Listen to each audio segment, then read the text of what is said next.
begin, we'll start off with a prayer and then we'll jump right into these questions. Let's pray. Gracious Father in heaven, we thank you for making us a part of your kingdom, the church. As we live in this world, move us to see the areas that we can love and serve our neighbor by being involved in the kingdom of the state. Bless us as we look to love and serve you, and then by doing that, loving and serving our neighbor. We ask this in Jesus' name. Amen. First question we're going to look at is, the book of Daniel gives us excellent examples of how God's people act when the government oppresses them or forces them to act against their consciences. In each story, tell what the faithful did not do and what they did do. And we're going to do this, we're going to break it up in very much the same way we did last week with the tiers. Right? So the first tier, you're going to look up Daniel chapter 1. These are, yes, they're chapters, I know. Read through it or skim it, however you want to do. And then discuss with your table what they did, what they didn't do. Tier 2, you're going to be doing Daniel chapter 3, I believe. And then the last tier, you're going to be in Daniel chapter 6. Okay? And what you're going to do is when I call on you, we'll ask you to kind of give us a layout of the chapter, what's taking place, and then what they did, what they did not do.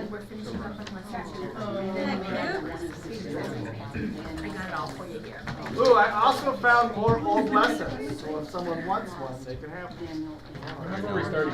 Right now. 9. Oh, yeah. You guys are Daniel 1.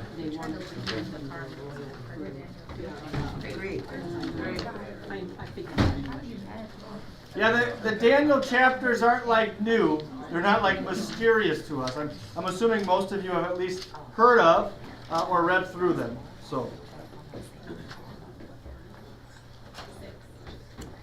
Chapter 6. Chapter 6.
Maybe quiet.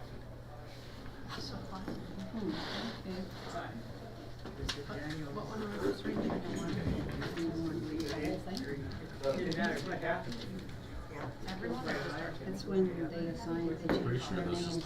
the section that vegetarians say is the reason why. They didn't change their names in this one, chapter 1? Yeah, they did. It's in the first paragraph. It's in like The chief 7. officials gave them new names. They gave Daniel the name. Oh, there you go. Oh, I skimmed that first part and catch that part.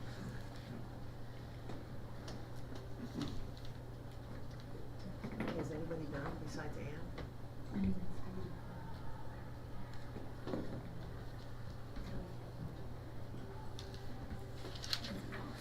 We're leaning on you to guide us.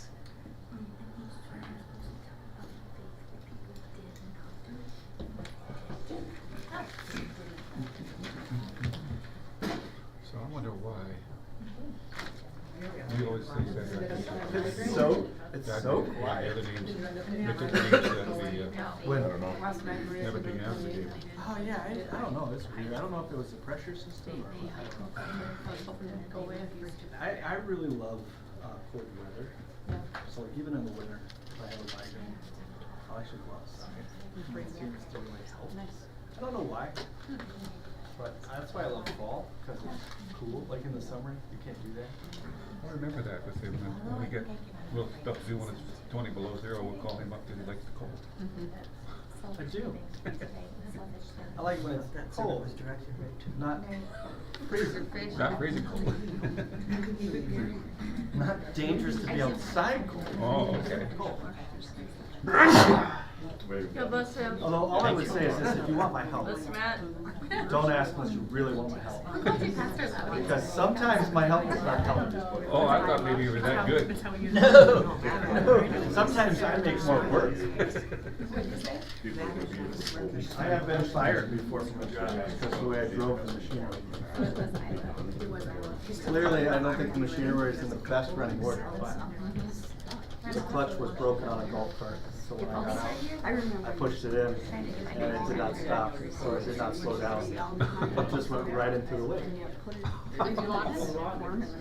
No, I jumped off. The meat would have won against the Old Testament law, is that right? So Yes. it wasn't just meat though.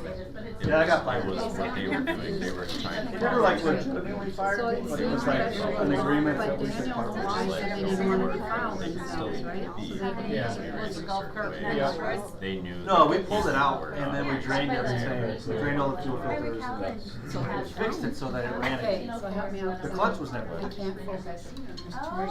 Who lives there? So Daniel and those guys did not. You guys are done. You gotta get some luck. I've read that story hundreds of Yeah. times. Yeah, yeah. All this rich meats. Because they said So we they can were remember. healthy, and they were healthier. So we should become vegetarians, you said, right? This was a verse why you shouldn't, small. This is why vegetarians claim that. That's why. How come God never made laws about how you raise your vegetables? Okay? For kingdom, according to the Jews. What's that? According to the Jews, what? How to raise your Oh! vegetables. Okay. So you've heard a sermon on that hundreds of times. They don't even. I'm sorry. if they would Although have his was probably better than There's all these different rules, like if it even touches food. Yeah, yeah. Burn it, sacrifice. Yeah. Same exact sermon. Oh my! That's hard to bear. I don't know. The same sermon. Well, I know, but I mean for you guys. They were supposed to see how it differs. What's the question? I don't know that. Yeah, let's hear it. That's the introduction. That's what we're We're on 9, he said. All right, let's bring it together. What's up, Miss Eve?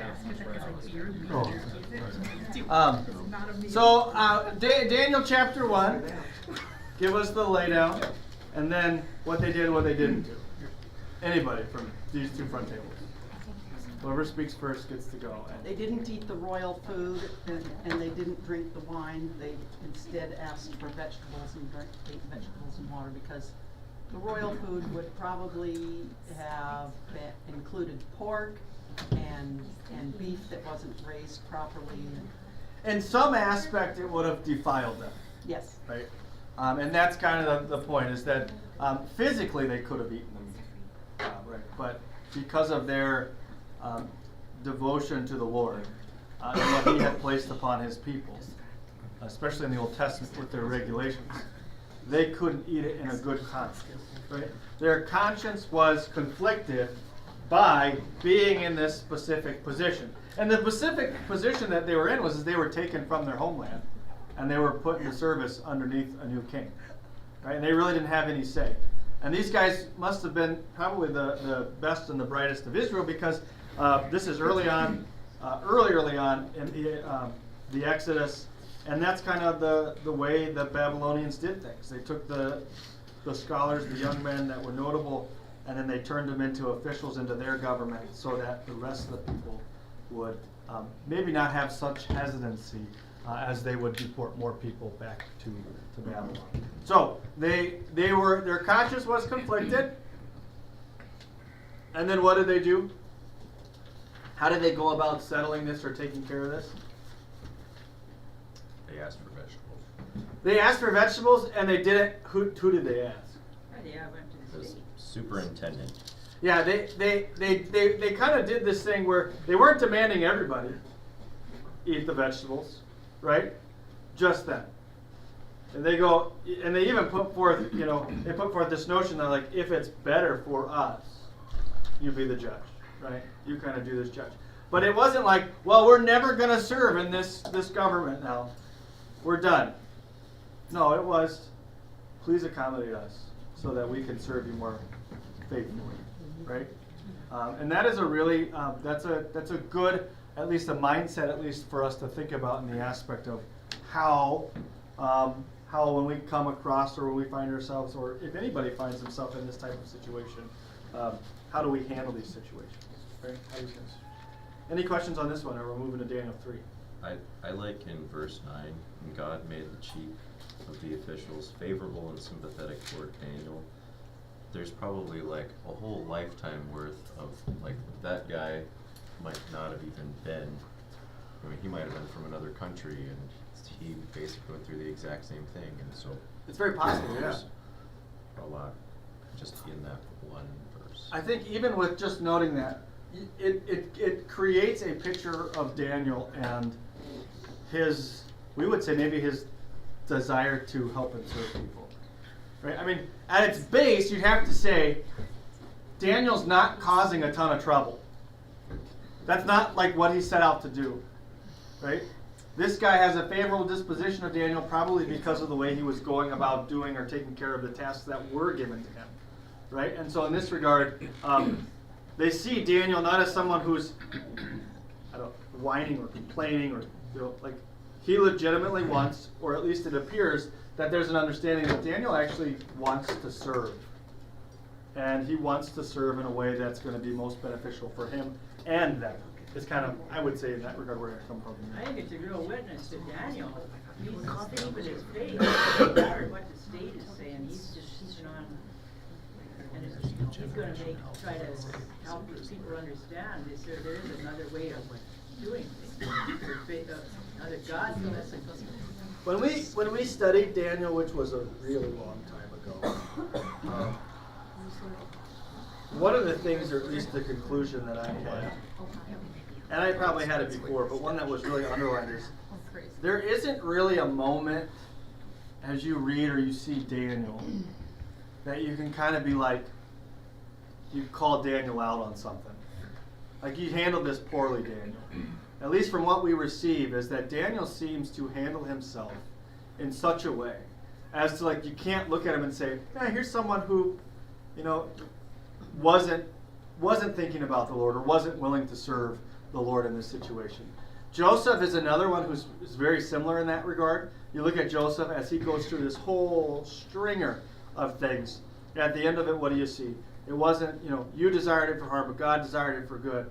I would say the only thing that you could maybe speak about Joseph in this sense is that, the beginning of the story when he's lording over his brothers, and he's giving his dad a bad report about them. There, you can kind of read it in the aspect of saying, oh, maybe he wasn't the kindest in the way he went about interacting with his brothers. None of that for Daniel. You look at Daniel and like, this guy he's not perfect, obviously, but you look at him and go, here's a righteous guy, and who really seriously cares about the Lord and is looking to serve the Lord in whatever situation he comes across. Please. So shouldn't he have told the king though that he wasn't doing it correctly, or like shouldn't he have tried to convince him to do it? To do what? Like vegetables for everybody? Well, the meat and everything. Should he have told the king to prepare it correctly for himself also?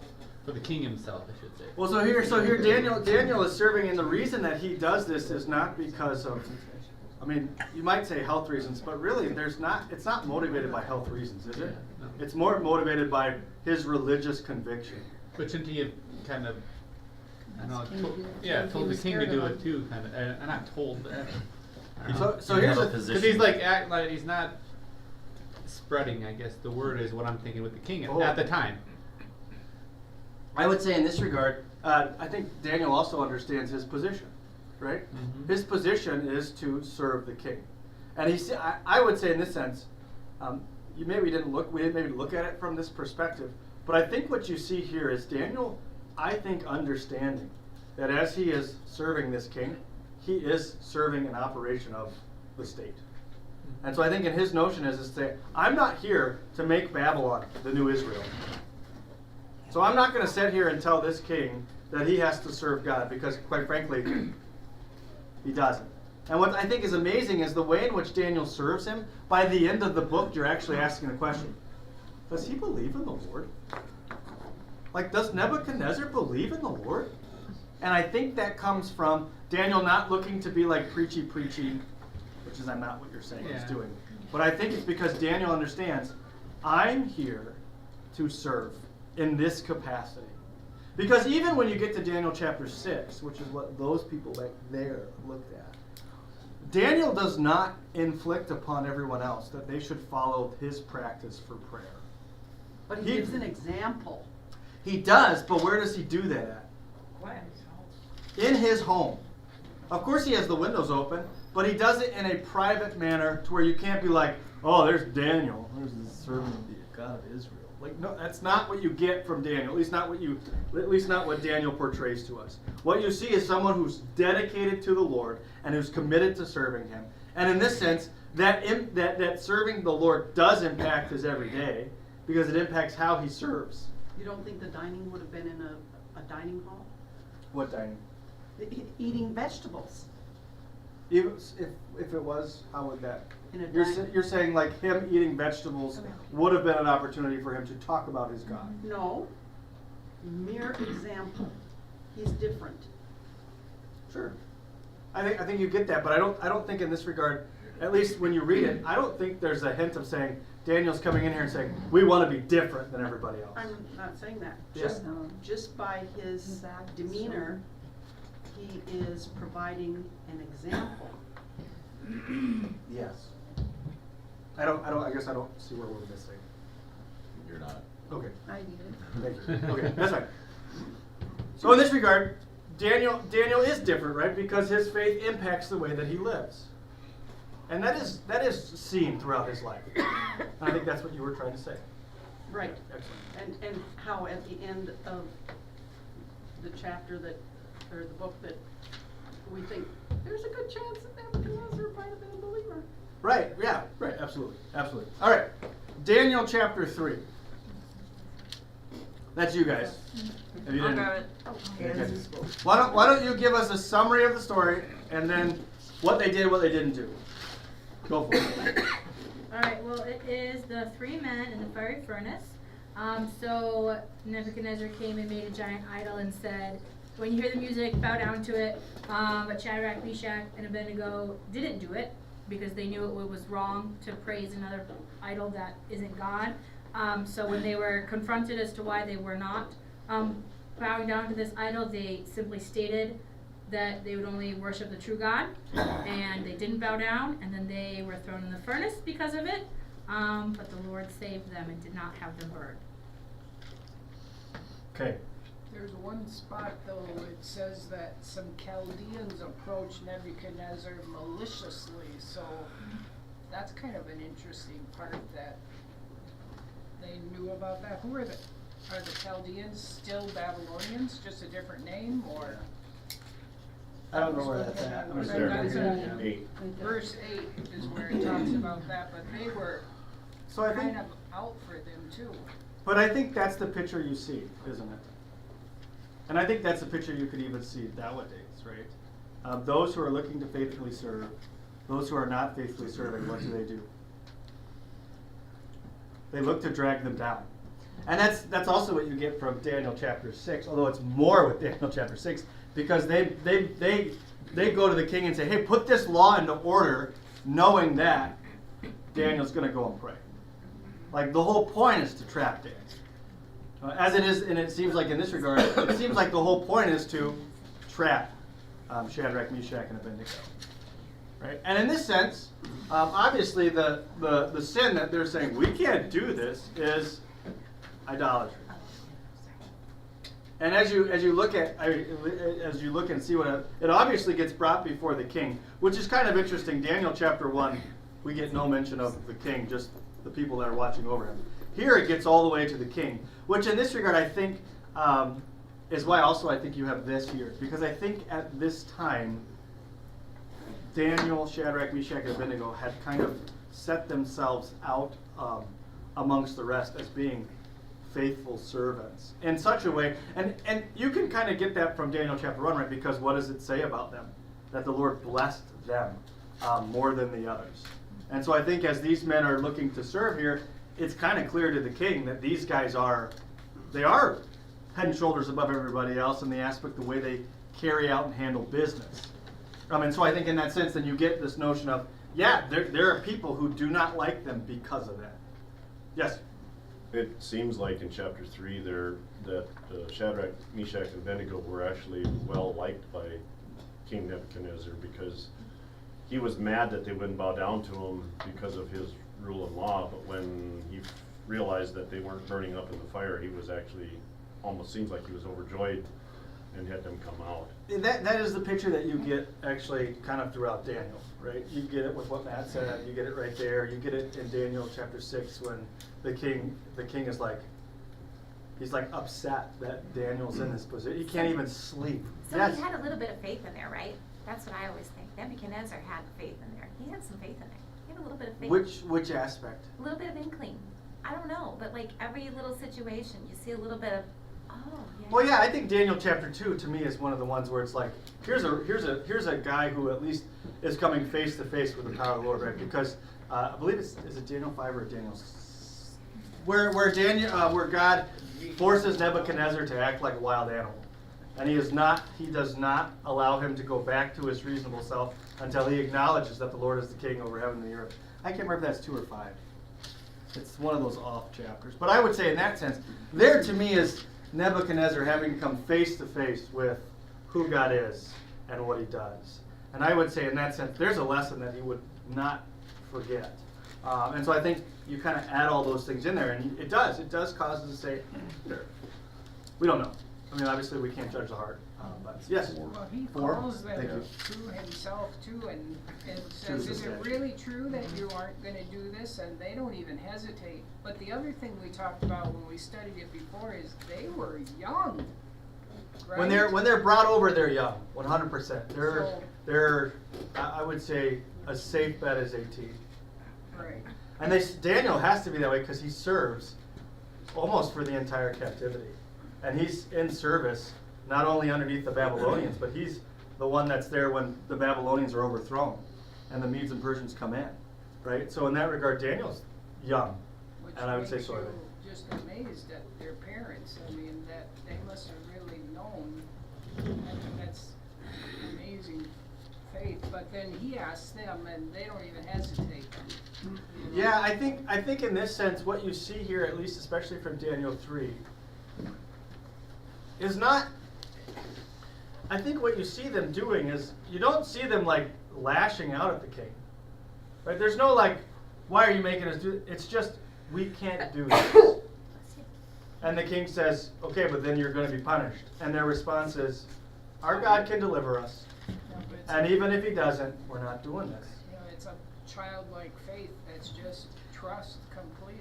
It is as we look at it from the standpoint of the political aspect. We would say it is them saying this is our limit and we're not going to go any further, and do whatever you want, but this is where we're going to stand, and we're not going to look to overthrow you. We're not going to undermine you or anything. We can't do this because of our faith, and whatever consequences come, that's fine. Please. I think it's also kind of interesting the fact that how patient the Lord was with Nebuchadnezzar. 100%. I mean, you think about how much time had passed in this whole deal, that all the different signs and different things that he's doing here, and Nebuchadnezzar just keeps pushing the envelope just a little bit farther just to see how much it's going to be. I think you get that with a lot of the leaders of oppressors in the Bible. Right? I think sometimes we look at them and say, well, the Lord just wants nothing to do with them, but he's making a plea for them as well. You look at Pharaoh with Moses, 100%. I mean, eventually Pharaoh says, I'm not going to let you go. And then so the Lord says, fine, this is the way you want it. Fine, be that way. I'm going to harden your heart. You look at the Assyrians, who were just awful people from the perspective of how they would treat their captives. And what does God do? He sends Jonah to them? Like, that's crazy to me. That's nuts. if you knew anything about the Assyrians, you'd say, why in the world would God want to send a prophet to them, especially if he's going to use them to destroy his people? It doesn't make any sense. But it only makes sense if you understand that God is not a God who is out to destroy, but is a God who wants to build relationships with people, even his enemies. And that's the only setting in which you can understand is, oh, this is the gospel, isn't it? This is the gospel. Right? What does Paul call us before we were called? Enemies of God. Right? We were God's enemies. And yet when we were in that state, he died for us.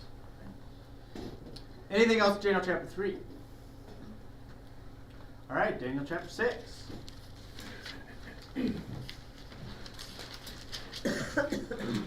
Please don't feel like we've stole your thunder, Daniel chapter 6. Daniel was over the supervisors and the satraps. The supervisors did not like it, and so they purposely got him to, or they made a decree that if he were to pray to anyone but the king, then he'd been thrown in the lion's den. The king didn't like it when they brought it to him. However, they threw him in the lion's den. He survived. Nothing happened to him. Came out unscathed. And then at the end, they took the supervisors and their families and threw them in. Thank you for including that last part. I always enjoy that. And what I enjoy is actually, I do because Justice is served. it's not like a vengeful judge. I just think it helps us understand that these were not lions that were like full. Like these lions were legit lions looking to devour whatever was in their path. Right? It's not a good thing that they're eating, but I think it does help us understand. It's not like, well, these are lions at the zoo that are fed every day, and then, Daniel goes in there after a meal, and so then he doesn't have to really worry about it. No. These are vicious, ferocious lions that legitimately are looking to destroy anything that comes into their path, which is the way it's described at the end of Daniel chapter 6. It's terrifying. What you see, at least in this regard, is what? The decree is nobody can pray to anyone except the king for like the next 30 days, right? I think there's a time limit on there, if I remember correctly. And in that sense, what does Daniel do? He does not refrain from his habit.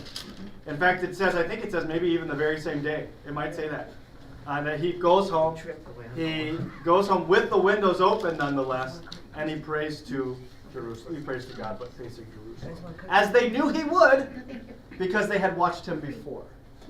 And he knew the rule, right? He knew. Oh, absolutely. Okay. 100%. He knew the rule. In fact, it kind of makes it almost sound like Daniel was there when the king. It makes it almost sound like Daniel. There's no getting by this that Daniel knew this was in effect. It says as soon as he heard this, he goes home and then he prays. So what you see is, one, you see Daniel is someone whom people know that he's a servant of the Lord, and not like does it for popularity or does it to get him in good. Like this is someone who legitimately serves the Lord. It actually impacts the habits of his life. And then they say we're going to take that and we're going to use that against him. And then Daniel says, okay, fine, but I'm still going to do it, and I'm just going to trust in the Lord. And I think, to me, at Daniel chapter 6, you get the notion that Daniel was just faithful in his service in the aspect of just the way that king responds. I believe it's Cyrus. Is it not Cyrus? Darius, thank you. Darius, as someone said. I say Darius, but some say Darius. But he is just distraught. Because Daniel was not just an official, his chief official. It was... You could almost, you read that and you say, there had to have been a relationship between those two. One that actually meant something. Because the king is like, I can't have food, I have no entertainment, I am distraught. And it says first light, then the king's there and he's calling out, in hopes that Daniel's voice would respond. Has your Lord saved you? And then Daniel, the very first words that he says from the den is what? Which I think is kind of neat too. Your Majesty, may you live forever. He didn't have any hard feelings towards the guy that was trying to kill him. Well, and I think too, and also then I think Daniel, you can read too much into it, and maybe this might be, but I think in that regard, I think Daniel also understands who he is to this man. I'm still in service to him. I'm still in service to him, even though he signed a decree that put me in this position. I think that's a remarkable thing. I don't actually know if I made it there right. Probably not, and we're close, but I'm probably not even in the right chapter. 21. Oh, there we go. I was semi-close. At least in the right chapter. There it is. That's amazing to me, right? I committed no crime. Well, of course he did. He kept saying, I'm not guilty here, mister. Yeah. Anything else from Danny?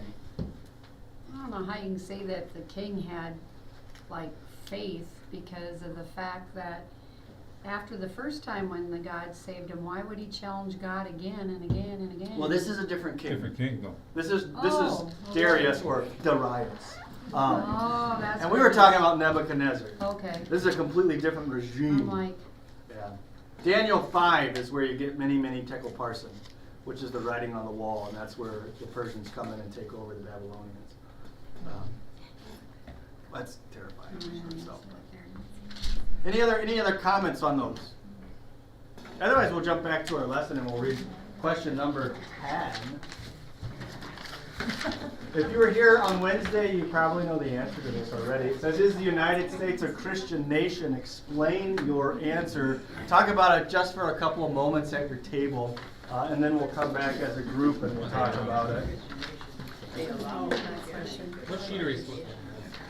Lesson 2? You got lesson 2? We're ahead of the game. that's why I was so confused. I can never see Daniel. I'm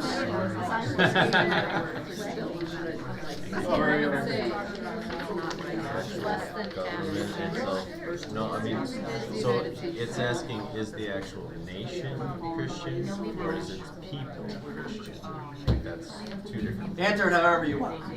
That's fine. Whatever you want to do. If you're talking about the formation of the actual government itself, it's a no. It's based off of like natural knowledge And the Ten Commandments. But that's part of natural knowledge, because that's written in the heart, basically. You know that stealing is wrong. You know that murder is wrong. Well, and then in the, That's because No, I don't know if some of the Iran does. they still do. there is They look at it as we do is for the better of Sharia law. Yeah. Using their All right, what do you think? Is the United States a Christian nation? And then it says, explain your answer. I have the answers the book gives me, which is supposed to be correct. So if it's not what the book says, I guess. I don't know. I guess that's a judgment against your answer. I don't know. What do you think? Yes or no? I'll go with no. No. Why no? I mean, because the United States is based off of like natural knowledge, like natural law and balance, but it does take into account that the people that made the framework, the majority of them were Christian in some way, shape, or form. But there's still a separation between church and state, and these people were coming away from England, which their government was a part of their church. It was a church-run government. And a monarchy, and so that was much different. It was what they wanted to get away from to start with. Okay. Anybody want to disagree with Dr. Schaefer? And if you do, I will open the floor up for him to respond. We can have an old-fashioned debate going on here. Now, are you Does going to anybody- debate with one of us, or What's again, that? are you going to debate with one of us against the other one? Are you No, the I was fact going to let other checker? people. Are you going to fact check? Or? I don't. Hey, I didn't say there was going to be any fact checking. I won't fact check. Does everybody agrees with that though? I mean, that's a fair. Everybody's okay with that? Are we talking about now or when it was original? Whenever. I mean, it doesn't stay. I just that's what it says. I was just going to ask if you guys were. Well, in 2021, 63% of the U.S. was Christian. There you go. Yeah. Says they were. Yeah. That still Identified doesn't as. I Yeah. still don't think Yeah. that makes the whole nation a Christian nation, because you have all kinds of faiths here. So, I mean, and we're living under the same government umbrella, but we're not, I don't see how you can say it's a Christian nation whenever you include these other people. Okay. And it's not a state religion. Yeah, it's not a state religion. There's other religions that are allowed. Well, climate change might be a state religion now, but. June. I would just say I would like to repeat what you said on Wednesday. Don't and that don't was cheat, that- June. Don't cheat. Yeah. No, I'm just kidding. I'm just kidding. Jesus' name is not written in anything. Yes. Not in the Congress, the Bill of Rights, Constitution, there's Jesus' name. So this is what I would say to you. If you were explaining your faith, would the name of Jesus be brought up? Yes. 100% it would. Right? I mean, that's what it means to be a Christian, right? It's the city of Antioch. That's where they're first called Christians. It's a belief that Jesus is the Christ, the Messiah. As you look at our government and other things of that nature, you do see a nod and an understanding that there is a divine. 100%. In fact, if you pull out, so yeah, there's. What does it say? If you pull out a dollar bill, it's going to say on there, "In God we trust." Right? However, It's got a few other things on there. well, but I was going to say, so in this regard, though, the notion is that I think the founding fathers, what they were coming out of, and the way in which they saw it work, they were, in some regards, they understood that there is a divine, and that living under Him, is an important aspect. I also think, though, they specifically made it in such to where it was not a Christian nation because of what they were facing back in England. Right? The notion is you should be able, otherwise there would not be a freedom of religion. Because in this regard, I can ask you, how many true religions are there? How many true religions are there? There's one. Okay, so in that regard, I think that kind of helps us understand this. Elaine. Well, it's just like in Daniel's time when the kings were saying, "Bow down to me," they wanted, or the people working for the king wanted him to be the god. Yeah. But Daniel said, "I'm praying to my God," so they were not Christian other than Daniel. Right. And this regard, what we can say is whatever. It sounds like everybody's on the same page. It's kind of sad to me because there's no debate, but that's fine. Is 100% correct. And I think it's good for us to at least acknowledge that. I think it is fair to say that a majority, at least we could say in the past, a majority of people did claim to be. I don't necessarily. You said 21. In 2021. 2021. So those statistics are old. Not even up to date. I just did a quick Google search. Okay. Well, no, I'm but in that regard, it is at least I think at least when I think about the notion of how does that impact me, I think in this sense, if you've got 63% of the people, and this is obviously just people they polled because they didn't poll everybody. I mean, I don't know if you answered that question. Did you answer that? You take that survey? Robin? No, I yeah. Right. So I mean, like, we don't know who's included in that survey. It's just the sample of the survey that they. But it does, at least it does reveal to us something, and that is that as we look to live underneath the kingdom of the church, is that there is at least some familiarity with who Jesus is. Right? They maybe heard of Jesus. They may not know exactly who He is, but at least there's some familiarity. Right? Which I think that as we live in the kingdom of the church, then can direct and guide us as we look to do the church's mission, which is to share the message of Jesus. But I do think that is drastically different than saying, yeah, we're a Christian nation. Because if that really is the case, then everybody should, by the honest of the government, should be Christian. Which they've done before, and it doesn't work. Because it doesn't work because the state just doesn't have the same tools that the church does. And it doesn't look to go about taking care of business the same way the church does. And so to do that just is, it's not good. And I think the founders knew that.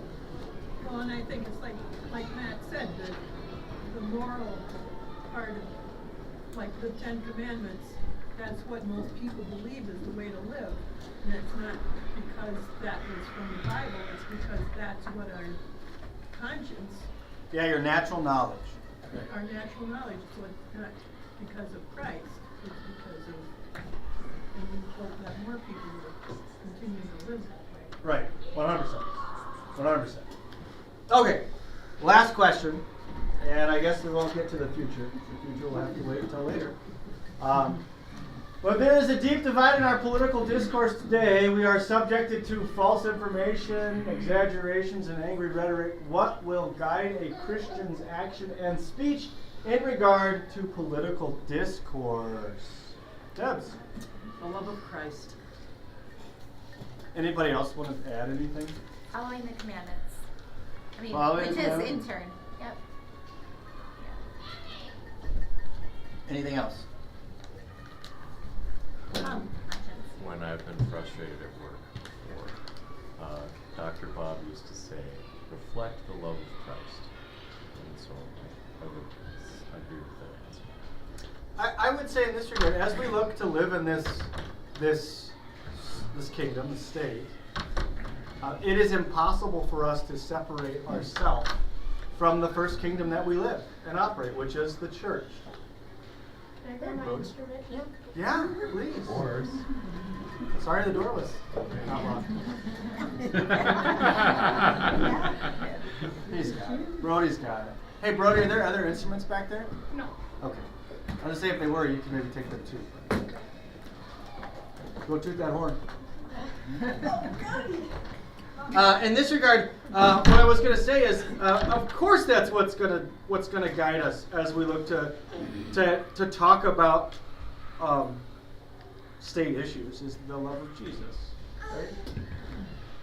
We've been served in such a way. Our primary purpose as we live in this world is to serve and love other people in that way, and that does actually impact the way in which we live in this world, which can impact our state, our government, our country in a very positive way. But I think you also have to then understand that while there is, while we live in one and live in the other, they do have their own purposes, and they do look to carry out those purposes in different ways. And I think that's also very helpful. Anything else? Don't. Weird. Matt? Does Maverick? No, it's Brittany. Brittany, go I've ahead. been engaging too much online in political groups Okay. just this week, and not to gloat or Shaking his to try to convince anyone otherwise, but just to understand their perspective. And I've kind of come to the conclusion that I can understand why they voted a certain way and why they believe it. I don't agree with it, but I can understand it. But they cannot understand And I would say the fundamental, any truth or anything. This is what I would say to. I think that's a good point, and I think you have to recognize too that, and it obviously depends on who you're dealing with. But I would say in this regard, I don't necessarily know if you could say one person from the other party, you know them all. You know what I mean? True. And so I think the one thing that maybe we should really caution ourselves to do is to generalize one political aisle and the other.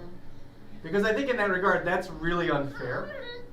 And if that's ever happened to you, you know how unfair that is. Right? Yeah. And so I would say in this regard, I think, and this is what I do with people when I talk about what they believe, and it has nothing to do with the state. I always assume, even if they label themselves one thing, that I will ask and I will do the due diligence to see if their confession of what they believe actually matches with what they actually say they are. Because oftentimes I find that they don't really even know what it means. Yep. And I would say oftentimes I find out that then in this regard, there's maybe a strong desire to have an answer to the question of, what do you believe? I think there's a strong desire to have an answer, because they get that question asked, and so they have an answer, then there's it's like a safe fallback, although that answer might not actually be what they believe. You know what I mean? There's more to that. So I would say in this sense, don't assume you know what someone believes or how they get to a certain place when it comes to what they put on a ballot. Love them like Jesus and talk to them and know them and have a relationship with them and love and serve them. What was the And I think in this sense, it could very well be that you could do that and they could still vote a different way from you. They could still have a different opinion than you. about how things in this country can go. That's like a legitimate thing. It could legitimately happen. And then I would say what we just said, which is, even in that phase, what do? Love them and serve them as Jesus loved and served us. Because I can tell you the difference between me and someone who's in maybe a different political opinion is actually a smaller gap than where Jesus and I were before I knew him. Because that gap was way big. I couldn't cross that, right? And so we love and we serve like Jesus because that's what we know. And quite frankly, in all honesty, you can't have the expectation that everybody's going to have the same opinion you, and also that life in this country is going to be awesome. There's no guarantee there, ever. So I think in that sense, like, you kind of deal with what you have in the state, right? And you can encourage and love and talk and have those conversations, but people could actually go a different way from you. But that doesn't, as a Christian, then say, I have no obligation to love and serve them anymore. That's not the way it works. I'm trying to make, like, that's kind of what the sermon was about, right? Yeah. Other people's actions don't or should not dictate my service. They don't. They shouldn't. And if they do, then where's really my focus when I'm serving? It's not on my Savior. It's on me. That's the scribes.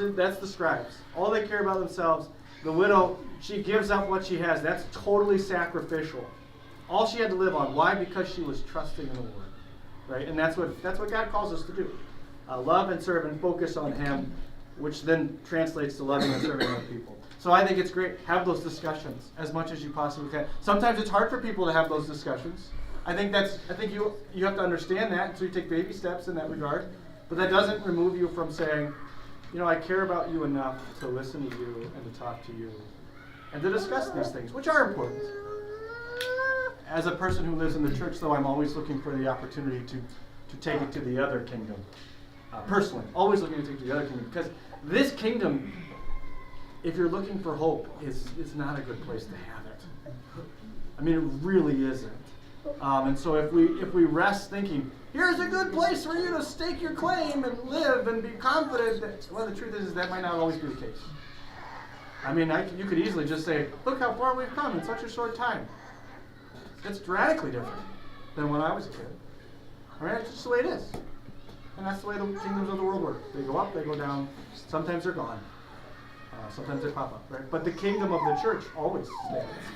And that's the one we want to look for. We want to look and serve, and that motivates us then to do the same for those in the state as well. I hope that makes sense. Hopefully it makes sense. Okay.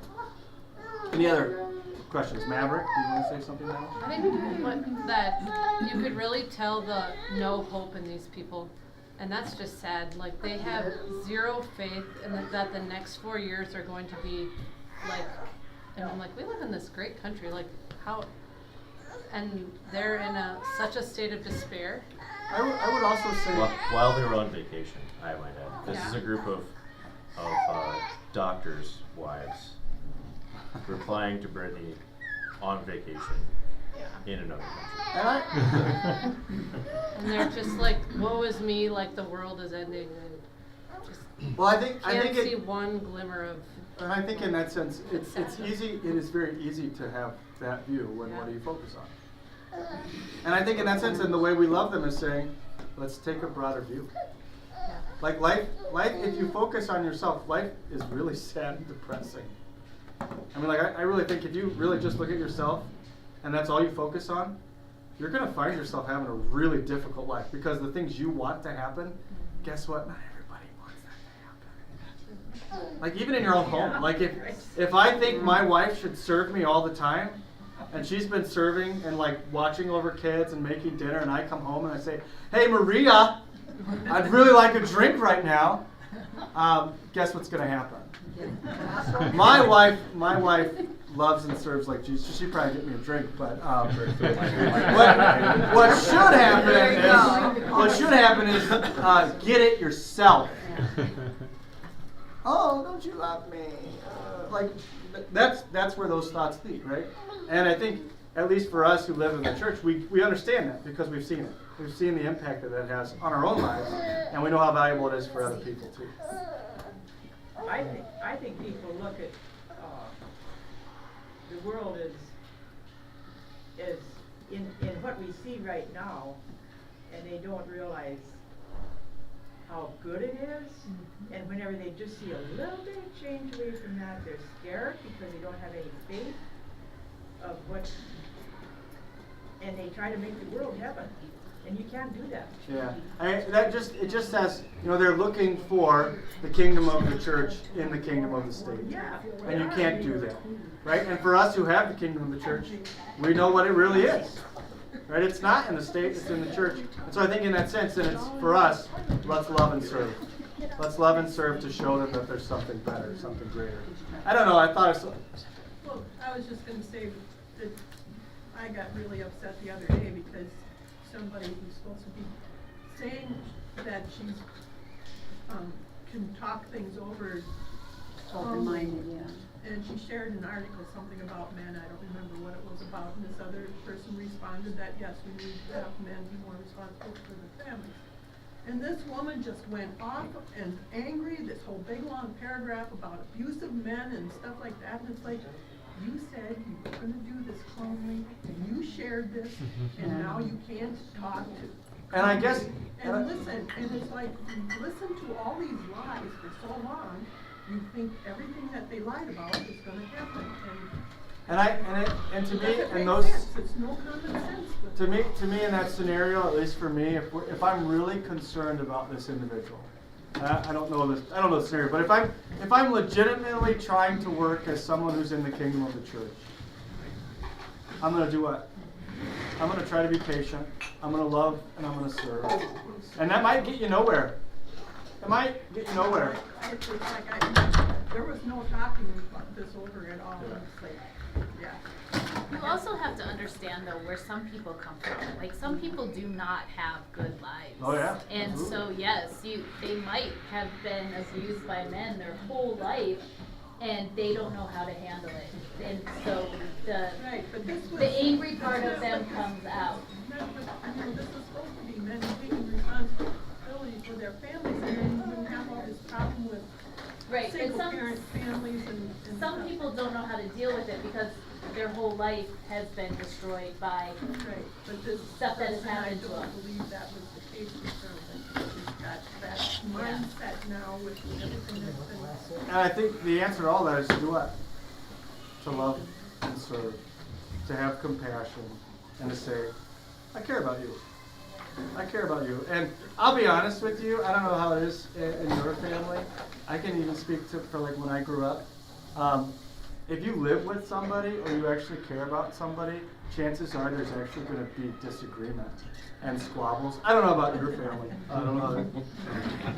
But usually what happens after that is what? There's a commitment to that relationship enough to come back together and to say, hey, maybe I acted childish there. I'm sorry. And even if there isn't, at least in this sense, I at least try my best to say, you know what, even if there's not a recognition or I did something wrong, I'm going to love and serve Jesus by saying, I was wrong. Even if that's something that really does cause, some separation, or it really does cause, we'll say, hard feelings, I don't want that sin on me. And if someone sins against me, I want to take that sin off of them. I guess you talk about living and operating in the kingdom of the state, and I guess I'm so maybe more church-minded that when I have those conversations, it generally kind of flows back into the kingdom of the church, primarily because to me that's the most important thing. And I don't think it's bad to have discussions about the here and now in the state. I think that's good, but I also think when we're long gone or our country's long gone, there's still a soul for every individual that you come across that you talk to. And whether or not they find their identity in the kingdom of the state doesn't really matter. But how they identify themselves in relationship to the kingdom of the church does. And so I think we work for that eternal the eternal consequences, right? We work for those eternal consequences, which is the mission of the church. I'm done. I'm not going to say any more. We're going to pray. No more questions, no more comments. Ready? 1, 2, 3. Thank you for helping me in that. Here we go. Gracious Father in heaven, we thank you for providing for us, for taking care of us. Move us to love and serve like you, both people in the church and people outside of the church, so that they can know how awesome and amazing you are. As we live in this world, move us to find comfort not in the state, the structures that are set up. Please use those to bless us, but ultimately help us place our confidence and our hope in what you have done for us, because that can never be taken away. And that will always be ours. Move us to find great joy and confidence in that. And taking that, then move us to go out and love and serve others. We ask this in Jesus' name. Amen.